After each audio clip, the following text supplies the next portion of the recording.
To Bane, it seemed the teachings contained within the single holocron surpassed those of the Academy's entire archives.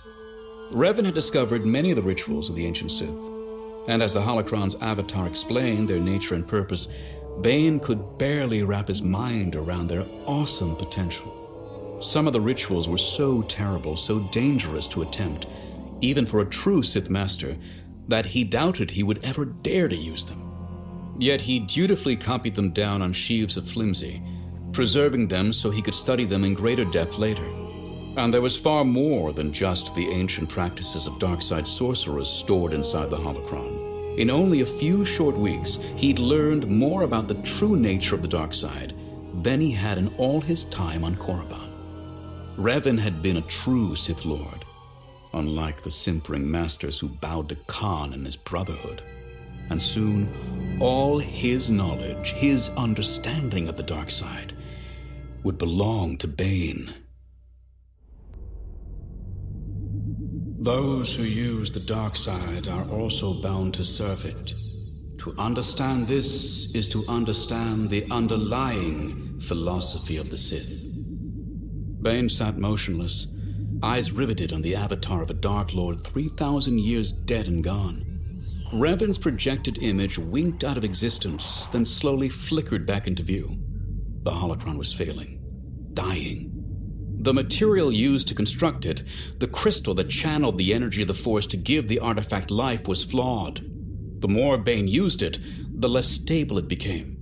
Yet he couldn't set it aside, even for a single day. He had become obsessed with tapping all the knowledge trapped within, and he spent hours on end drinking in Revan's words with the same single-minded determination he had used when mining cortosis back in Apatros.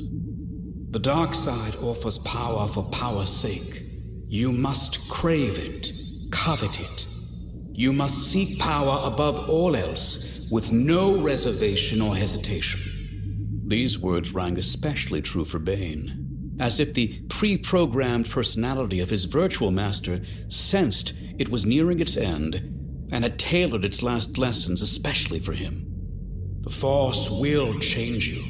It will transform you. Some fear this change. The teachings of the Jedi are focused on fighting and controlling this transformation. That is why those who serve the light are limited in what they can accomplish. True power can come only to those who embrace the transformation. There can be no compromise.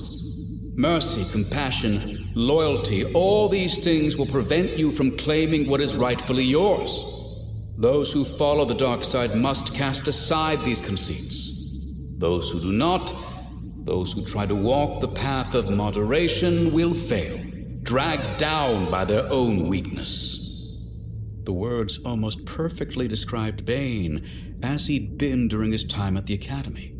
Despite this, he felt no shame or regret. That Bane no longer existed. Just as he had cast aside the miner from Apatros when he had taken a Sith name, so had he cast aside the stumbling, uncertain apprentice when he had claimed the Darth title for himself. When he'd rejected Cordus and the Brotherhood, he had begun the transformation Revan spoke of. And with the holocron's help, he was at last on the verge of completing it. Those who accept the power of the dark side must also accept the challenge of holding on to it. By its very nature, the dark side invites rivalry and strife. This is the greatest strength of the Sith. It culls the weak from our order. Yet this rivalry can also be our greatest weakness. The strong must be careful lest they be overwhelmed by the ambitions of those beneath them working in concert. Any master who instructs more than one apprentice in the ways of the dark side is a fool. In time, the apprentices will unite their strength and overthrow the master. It's inevitable, axiomatic. That is why each master must only have one student. Bane didn't respond, but his lip instinctively curled up in disgust as he remembered his instruction at the Academy. Cordus and the others had passed the apprentices around from class to class as if they were children in school, instead of heirs to the legacy of the Sith. Was it any wonder he had struggled to reach his full potential in such a flawed system? This is also the reason there can be only one Dark Lord.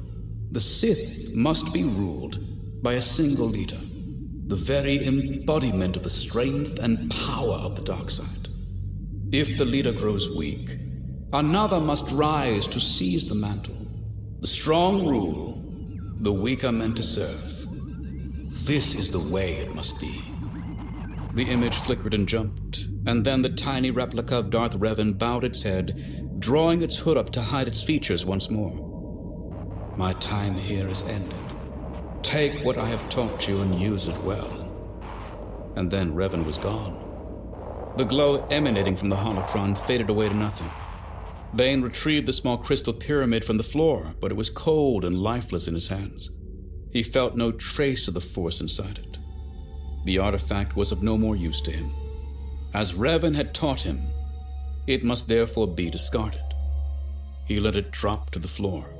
Then, very slowly and deliberately, he crushed it with the power of the Force until only dust remained.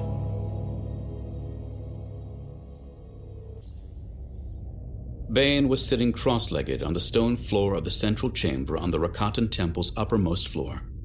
He was meditating on Revan's words, as he'd often done between the Holocron's lessons. Now that the artifact was gone, it was even more important to contemplate what he'd learned about the nature of the dark side and the path it would lead him down. By its very nature, the dark side invites rivalry and strife. This is the greatest strength of the Sith. It culls the weak from our order. The constant battling of the Sith since the beginning of recorded history served a necessary purpose. It kept the power of the dark side concentrated in a few powerful individuals. The Brotherhood had changed all that. There were now 100 or more Dark Lords following Khan, but most were weak and inferior.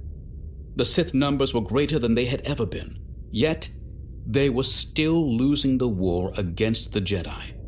The power of the dark side cannot be dispersed among the masses. It must be concentrated in the few who are worthy of the honor.